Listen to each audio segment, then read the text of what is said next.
Chile 2025. That's absolutely fucking amazing.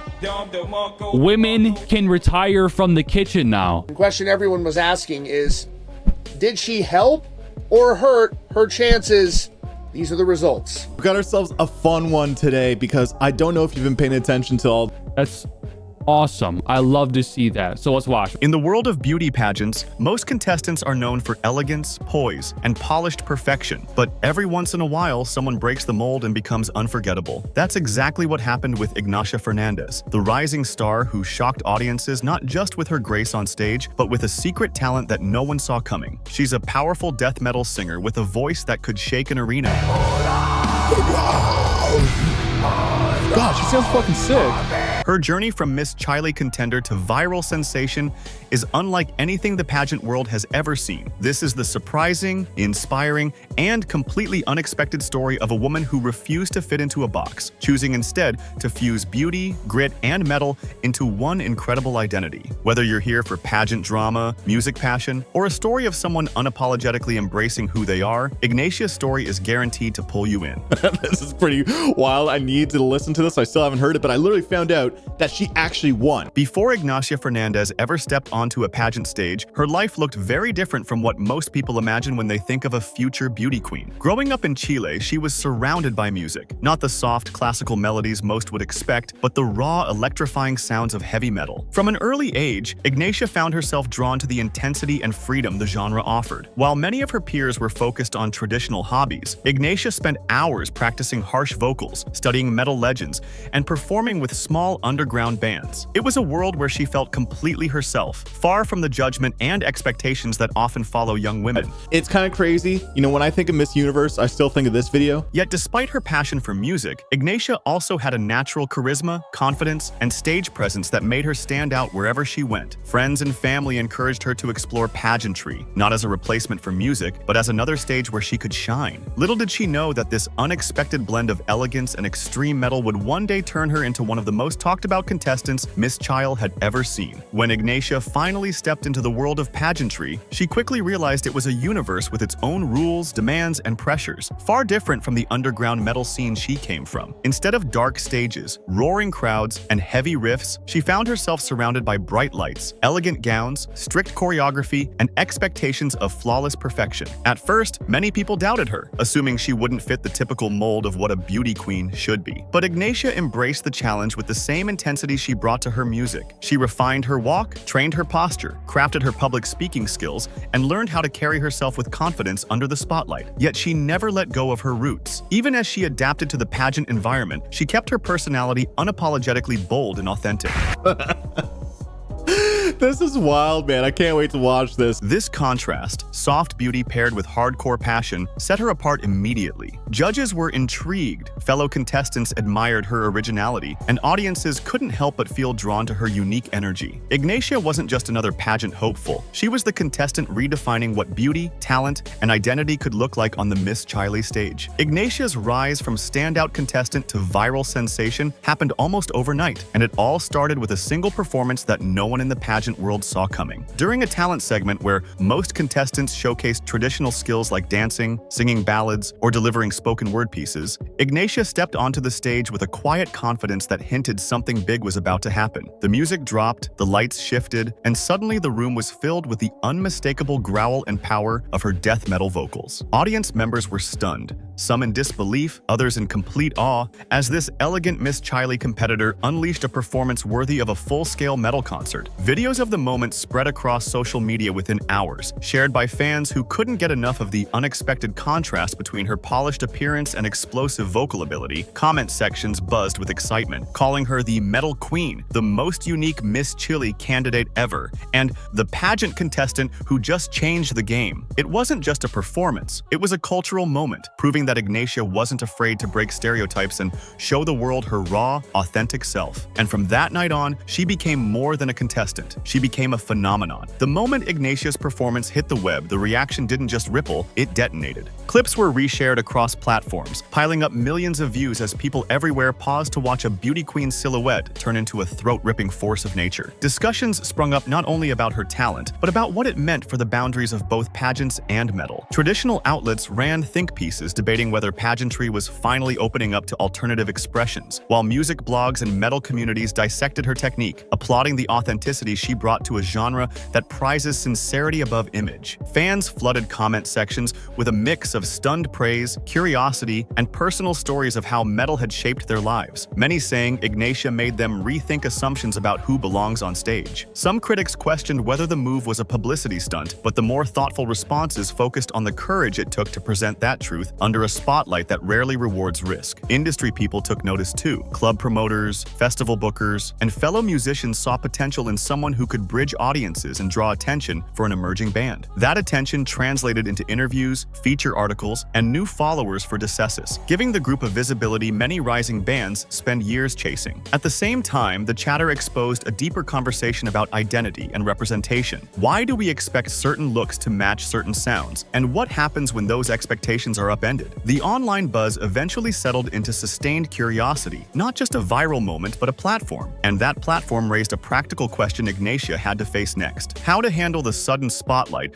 while protecting the very instrument that made the moment possible, her voice. Ignacia's guttural roar didn't come from nowhere. It's the result of serious study, careful technique, and a deep, almost personal relationship with sound. What looks like raw power on stage is actually hours of disciplined practice, breath control, precise placement, and learning how to push air and resonance without shredding vocal cords. She talks about metal as a refuge that shaped how she handles emotion, and she treats her voice like an instrument that needs maintenance. Warm-ups every day, deliberate cooldowns after shows, strict hydration, and regular check-ins with vocal coaches and an ENT to make sure the technique is healthy. That balance is crucial because she's not only projecting brutality, she's trying to sustain a career that spans both modeling and extreme music. On one hand, pageant rehearsals demand poise, posture, and endless public appearances. On the other, band rehearsals require grit, stamina, and nights at loud venues. Ignacia learned to compartmentalize those worlds. When she's in a gown, she becomes the polished performer the stage expects, but when she grabs the mic with Decessus, she switches to a different set of skills and a different energy, and neither role diminishes the other. Her influences are wide, from the symphonic sweep of bands that blend melody with heaviness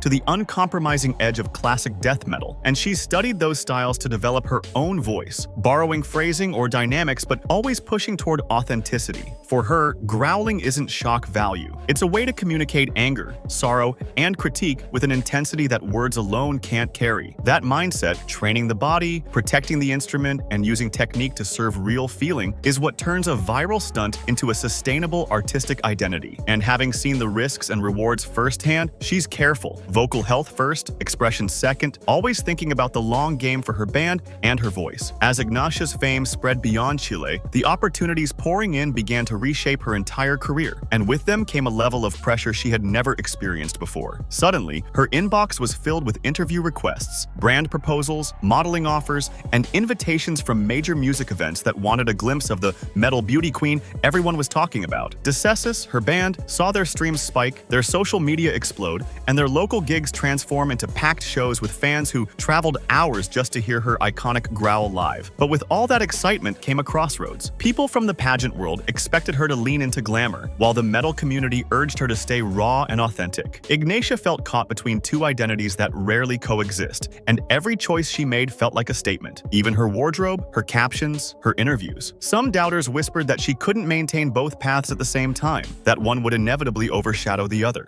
Yet instead of breaking under the weight, Ignacia turned the pressure into fuel. She doubled down on her artistry, dedicated more hours to vocal conditioning, and became even more intentional about how she presented herself publicly. For the first time, she realized she wasn't simply riding a viral moment, she was building a platform. The turning point came when she recognized that her uniqueness wasn't a conflict, it was her greatest strength. Whether she was hitting the runway or headbanging on stage, her presence commanded attention because she wasn't trying to be anyone's version of perfect. She was redefining what a modern artist could look like, and she was doing it on her own terms. With her platform now larger than ever, Ignacia began to understand the true impact of what she had created, not just for herself, but for countless others who had spent years feeling like they didn't fit neatly into a single box. She became a symbol of duality, proof that you can be powerful and elegant, fierce and graceful, refined and rebellious all at once. Young women wrote to her saying she made them feel seen. Metal fans praised her for bringing authenticity into the mainstream, and pageant audiences admitted she opened their eyes eyes to the diversity and depth contestants can carry beneath the surface. Instead of choosing one world over the other, Ignacia embraced the idea of blending both, turning her career into a bridge where beauty, art, and individuality coexist. She started speaking openly about rejecting stereotypes, chasing passion without fear, and taking ownership of one's identity even when it challenges tradition. As offers from international stages, collaborations, and creative projects continue to roll in, Ignacia stands at the beginning of something much bigger than a viral moment or a single title. She's carving out a new lane, one where labels don't limit you, where talent can be unexpected, and where authenticity is the real crown. And whether she's performing on stage, stepping into a photo shoot,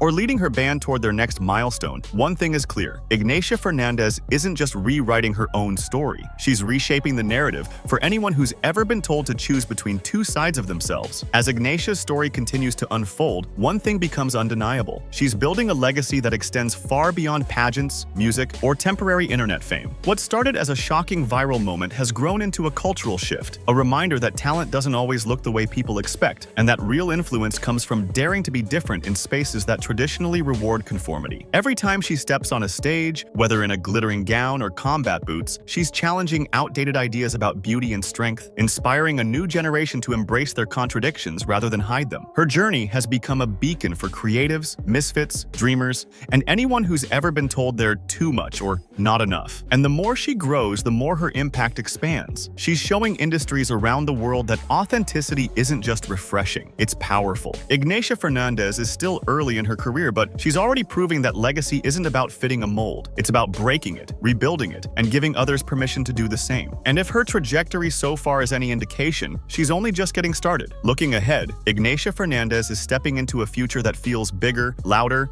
and more intentional than anything she's done before. Instead of letting the whirlwind of attention dictate her path, she's using this moment as a launching pad to create something meaningful, both for herself and for the communities she represents. She's been quietly developing new music with Dexasis, experimenting with deeper themes, heavier sounds, and a visual style that blends her pageant elegance with the raw intensity of metal culture. At the same time, she's exploring opportunities in international pageants, fashion partnerships, and creative collaborations that allow her to showcase every side of who she is. She's even considering workshops and digital content aimed at young performers, especially those who feel torn between different passions the way she once did. Instead of choosing, she's designing a hybrid career where stage lights, microphones, runways, and music festivals all have a place. And more importantly, she's proving that women in metal can be multidimensional without losing credibility, and that the pageant world can evolve to celebrate individuality rather than perfection. Her vision is bold, inclusive, and forward-thinking, a blueprint for artists who refuse to be defined by a single category. If the past few months have shown anything, it's that Ignacia isn't just preparing for the future, she's actively shaping it, one fearless step at a time. Ignacia Fernández's journey is more than a headline, more than a viral clip, and more than an unexpected twist in a beauty pageant. It's a reminder that the most powerful stories come from people who aren't afraid to be fully, unapologetically themselves. From underground metal stages to national spotlights, from skepticism to celebration,